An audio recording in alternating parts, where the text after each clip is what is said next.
નમસ્કાર વિદ્યાર્થી મિત્રો, કેમ છો બધા? મજામાં? હું આપની સાથે ઝરમરિયા દર્શન, મારી યુટ્યુબ ચેનલ સાયકોલોજી એન્ડ એજ્યુકેશનમાં આપ સૌનું હાર્દિક સ્વાગત કરું છું. આ સાથે જ મિત્રો આપણે 2 દિવસથી છે તે આપણે કહેવાય કે વિડીયો છે મૂકાણા નથી, તેમજ કહેવાય કે હવે પછી આપણે કન્ટિન્યુ છે તે વિડીયો ચાલુ રાખશું. આ સાથે જ વિષય મનોવિજ્ઞાન ધોરણ 12 આર્ટ્સ આપણે વાત કરી હતી કે ભાઈ શીખવાની ક્રિયામાં વિવિધ પ્રકારના વર્તનમાં 2 પ્રકારના વર્તન: શિક્ષિત વર્તન, સાહજિક વર્તન, શિક્ષણનો અર્થ, સ્વરૂપ, તેની લાક્ષણિકતાઓ, તેમજ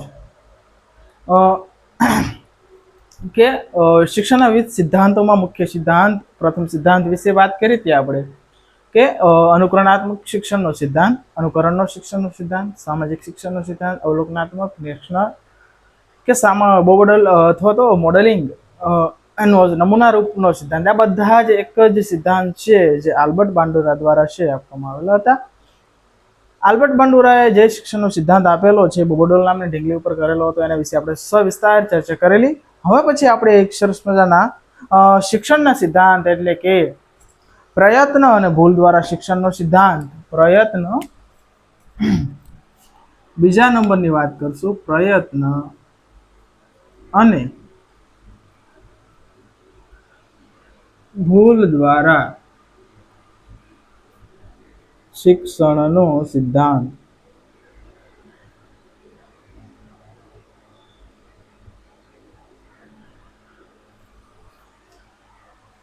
આ એક એવો સિદ્ધાંત કે જેમાં વ્યક્તિ પોતાના વ્યવહારિક જીવન સાથે પણ ઘણી બધી જે ક્રિયાઓ શીખતો જોવા મળે છે. અને એ ક્રિયા ક્યારે શીખે, કેવી રીતે શીખે? જેમ કે આપણે વાત કરી કે સંપાદિત વર્તન હોય છે. શિક્ષણ એક એવી પ્રક્રિયા તો સંપાદિત પ્રક્રિયા છે, શીખેલ પ્રક્રિયા છે. સાયકલનું ઉદાહરણ લીધેલ હતું, તેમાં પણ એક મહાવરો અથવા તો પ્રયત્નો આવતા હતા. એવી જ રીતે આ એક એવા પ્રકારનો શિક્ષણનો સિદ્ધાંત કે જેમાં વ્યક્તિએ વારંવાર પ્રયત્નો કરવા પડતા હોય છે અને પ્રયત્નો થકી કહેવાય કે એની જે કંઈ પહેલાંની ભૂલો હોય છે ધીમે ધીમે એમાં સુધારો આવતો જાય છે અને જે એ સુધારા થકી વ્યક્તિનું વર્તન એ સુદ્રઢ બનતું જતું હોય છે. તો પ્રયત્ન અને ભૂલ દ્વારા શિક્ષણનો સિદ્ધાંત છે એની જે કહેવાય કોને રચના કરી અથવા તો સિદ્ધાંત સ્થાપવાનો પ્રયત્ન કર્યો તો કે થોર્નડાઇક. બરોબર, થોર્નડાઇકે એ પ્રયોગ કર્યો અને પ્રયોગ દ્વારા એને સરસ મજાનો શિક્ષણના સિદ્ધાંત દ્વારા સમજાવવાનો પ્રયત્ન કર્યો કે ખરેખર વ્યક્તિ એ પોતાના જીવનમાં પણ ઘણા બધા પ્રયત્નો કરે છે અને પ્રયત્નો થકી એક અમુક ચોક્કસ પ્રકારનું શિક્ષણ છે એ પ્રાપ્ત કરવાનો પ્રયાસ જે કરતો હોય છે. આ સાથે જ થોર્નડાઇકે કરેલા જે કંઈ પ્રયોગો છે એ કોના ઉપર કરેલા તો કે એની પણ વાત કરી શકાય કે એને છે મુખ્યત્વે બિલાડી અને મરઘી પર પ્રયોગ કરેલા. સંપૂર્ણ સમજ આપણે આ પ્રયોગ અથવા તો જે સિદ્ધાંત છે અને સિદ્ધાંતની અંદર થોર્નડાઇકનો જે પ્રયોગ છે એની આપણે સમજૂતી મેળવવાના જ છીએ. પરંતુ આપણે જે પ્રયત્ન અને ભૂલ દ્વારા શિક્ષણનો સિદ્ધાંત ખરેખર શું કહેવા માંગે છે એનો આપણે ભાવાર્થ સમજીએ. આપણે જીવનમાં આવતી દરેક પરિસ્થિતિ અથવા તો જે કંઈ બાબત શીખવા માંગતા હોઈએ છીએ એમાં પણ વ્યક્તિ છે એ માત્ર પ્રથમ પ્રયત્નમાં જ જે શીખી લેતો હોતો નથી. એને વારંવાર પ્રયત્નો અથવા તો પ્રયાસો કરવા પડતા હોય છે અને પ્રયત્નો થકી એની ભૂલોમાં ધીમે ધીમે શું થતું જાય, ઘટાડો થતો જાય અને એક સમય એવો આવે છે કે એ ચોક્કસ પ્રકારનું વર્તન છે એ શીખી લેતો હોય છે. મિત્રો યાદ રાખો કે આપણે અભ્યાસક્રમની દ્રષ્ટિએ અને પ્રશ્નની દ્રષ્ટિએ તો જોવાના જ છીએ, પણ ખરેખર મનોવૈજ્ઞાનિક દ્રષ્ટિકોણે શું છે તો સાયકલના ઉદાહરણ જેવી જ અન્ય એવી અનેક બાબતો છે કે જેમાં વ્યક્તિ એ હંમેશા શીખતો રહેતો હોય છે, એમાં પોતાના પ્રયાસો એ કરતો રહેતો હોય છે. જેમ કે કોમ્પ્યુટર ચલાવવું, બરાબર, ટાઈપિંગ કરવું, તેમજ અન્ય એવી ઘણી બધી ક્રિયાઓ છે. આપણે સાયકલની વાત કરીએ એ રીતે મોટરસાયકલ કે અન્ય વાહનોને પણ ચલાવવાની ક્ષમતા કેળવવી, ચિત્ર દોરતા શીખવું, બરોબર, વાજિંત્રો વગાડતા શીખવું, તેમજ કોઈ રસ્તાઓ હોય તો રસ્તાઓને યાદ રાખતા શીખવું, એ જગ્યાએથી પસાર થતા શીખવું, તો વગેરે બાબતો શીખવાના સંદર્ભમાં જ આવે છે. આ સાથે જ એક સરસ મજાનો પ્રયોગ પણ આના સાથે જોડાયેલો, પ્રયત્ન અને ભૂલ દ્વારા શિક્ષણનો સિદ્ધાંત, એટલે કે ભૂલ ભૂલામણી દ્વારા શિક્ષણનો સિદ્ધાંત. કયો સિદ્ધાંત મિત્રો? ભૂલ ભૂલામણી દ્વારા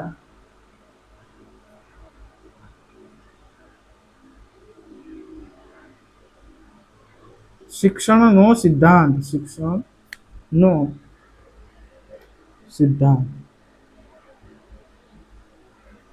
અથવા તો પ્રયોગ.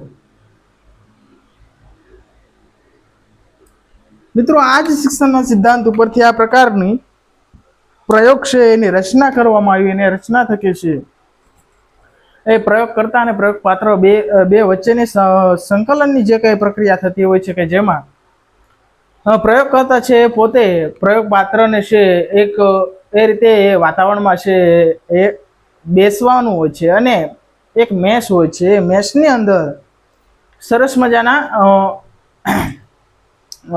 એક આકૃતિ હોય છે, અલગ અલગ પ્રકારની આકૃતિ હોય છે મેશની અંદર. જે ભૂલ ભૂલામણીઓ કહીએ આપણે, ભૂલ ભૂલામણીના પણ અલગ અલગ પ્રકારો હોય છે, TSB વગેરે. તો એ ભૂલ ભૂલામણીમાં અલગ અલગ પ્રકારની ગલીઓ દોરવામાં આવેલી હોય છે, અને એ ગલીઓની અંદર માની લો કે મેશ, બરોબર, અહીંયા સ્ટાર્ટિંગ પોઈન્ટ હોય છે, બરોબર, આ રીતે માની લો.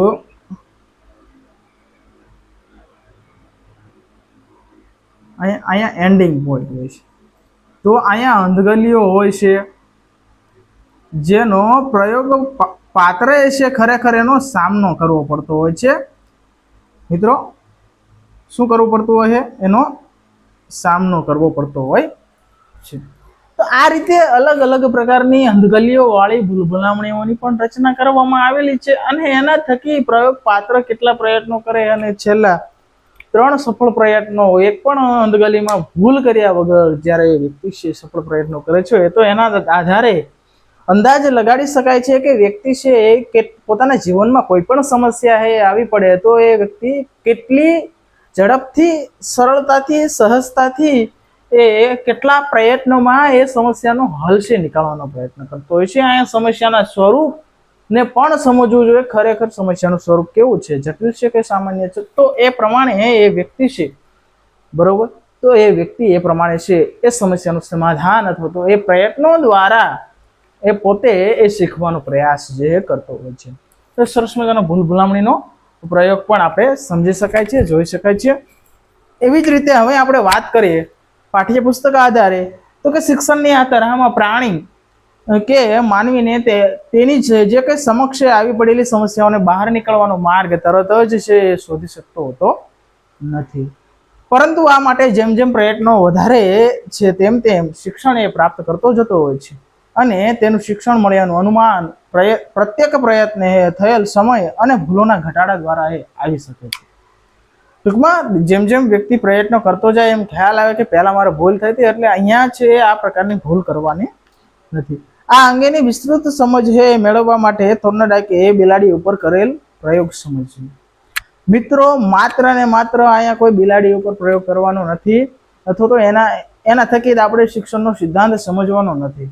એક એક્ઝામ્પલ આપું સરસ મજાનું, કે જે બોર્ડના વિદ્યાર્થીઓ હોય છે એને જે એક્ઝામિનેશન લેવામાં આવે, ટેસ્ટ લેવામાં આવે, રીટેસ્ટ લેવામાં આવે છે, તો એમની ભૂલો એને તાકીદ કરવામાં આવતી હોય છે કે ભાઈ વિદ્યાર્થીને કે આ પ્રકારની ભૂલ છે તારે, હવે પછી આ પ્રકારની ધ્યાન રાખવી પડશે. સૂચન લખતા હોય આપણે, તો બાળકોને ખ્યાલ આવે છે કે ફરી વાર કોઈ પણ પ્રકારનો એવો પ્રશ્ન પૂછાય તો કેવી રીતે લખવો, શું પ્રેઝન્ટ કરવું, અથવા તો શું જવાબ એમાં આવે. તો આ પણ એક પ્રકારની પ્રયત્ન અને ભૂલ દ્વારા શિક્ષણ જ કહી શકાય ને, આ પણ એક પ્રકારનું શિક્ષણ જ કહી શકાય છે. ત્યાર પછી વાત કરીએ થોર્નડાઇકનો પ્રયોગ શું છે, ખરેખર થોર્નડાઇકનો પ્રયોગ શું છે, તો એના વિશે વાત કરીએ. સંપૂર્ણ પ્રયોગ સરળતાથી સમજાઈ જાય એવો જ છે, કોઈ જટિલ એવી અઘરી કોઈ બાબત નથી. તો વાત કરીએ સ્ટેપ બાય સ્ટેપ કે પ્રયોગમાં અમેરિકન મનોવૈજ્ઞાનિક થોર્નડાઇકે એક સમસ્યા પેટીની બનાવી હતી. આ સાધનો આપણે લખશું કે સમસ્યા પેટી, બરોબર, સાધનોમાં. તો પહેલું છે સમસ્યા પેટી.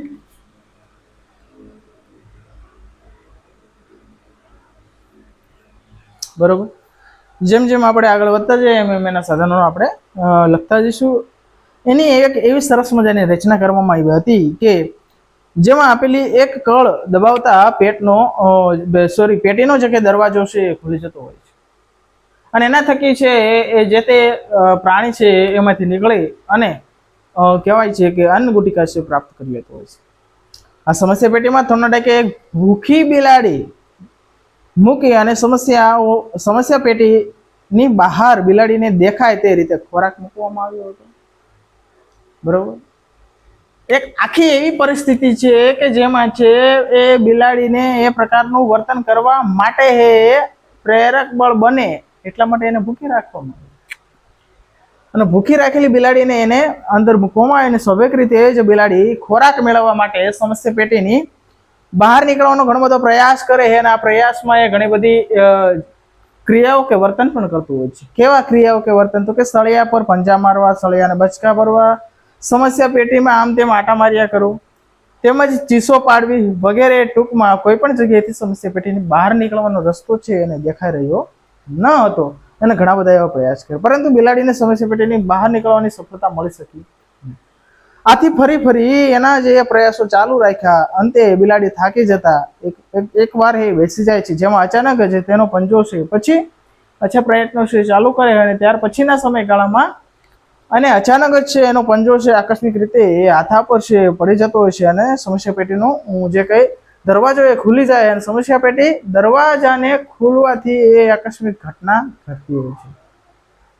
બિલાડીએ કોઈ પણ હેતુ કે સમજપૂર્વકનું છે એ કહેવાય કે કળ દબાવી નહોતી. એને આકસ્મિક રીતે કળ દબાવવામાં આવેલી હતી, કળ દબાવેલ હતી. વાત કરીએ આગળ તો કે એ સમસ્યા પેટી એટલે કે એ જ નહીં પણ કળ દબાવવાથી દરવાજો ખુલ્યો એવો પણ તેને ખ્યાલ નહોતો અને તેથી જ બિલાડીએ ફરીથી સમસ્યા પેટીને મૂકવામાં આવી. ક્યારે? પછી પાછો બીજો પ્રયત્ન કરવામાં આવેલો. આપણે પ્રયત્નોની સંખ્યા પણ આપણે યાદ રાખવી જોઈશે. પહેલાના જેવા જ વ્યર્થ પ્રયત્નો અને કળ દરવાજા વચ્ચેના સંબંધો સમજ પ્રાપ્ત થયા નહોતા તે બાબતને સમર્થન મળ્યું. વાત કરીએ આ રીતે જે થોર્નડાઇકે કેટલા પ્રયત્નો કર્યા મિત્રો? થોર્નડાઇકે પ્રયત્નો કર્યા. પ્રયત્નોની સંખ્યા અહીંયા યાદ રાખવાની. પ્રયત્નો કર્યા. પ્રયત્નો કેટલા? તો કે 24 પ્રયત્નો કર્યા. બરોબર, 24 પ્રયત્નો કર્યા. 24 પ્રયત્નો કર્યા. કેટલા દિવસ? તો દિવસ 24.